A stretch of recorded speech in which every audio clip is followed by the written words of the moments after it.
राम और कृष्ण के बगैर, शंकर के बगैर भारत का पत्ता भी नहीं हिल सकता है। हमने इसे अपने जीवन पद्धति का हिस्सा माना है और इसीलिए हो सकता है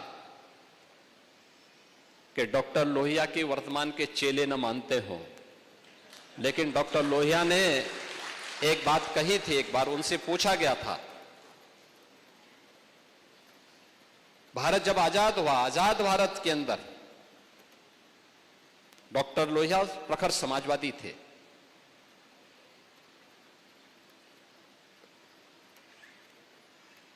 कांग्रेस के कट्टर विरोधी थे, स्वतंत्रता संग्राम सेनानी भी थे।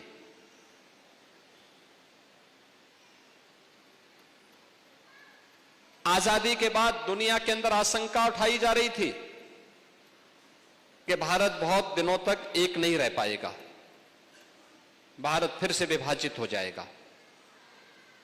उनसे जब पूछा गया कि लोहिया जी बताइए,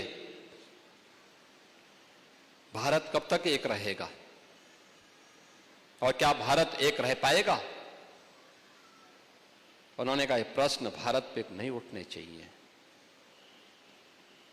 लोगों ने कहा, दुनिया ये बोल रही है। उन्होंने कहा, दुनिया अभी भारत को समझ नहीं पाई है। जब तक भारत के अंदर राम, कृष्ण और भगवान शंकर की पूजा होती है, वो रहेगी, तब तक भारत का कोई बाल बांका नहीं कर पाएगा।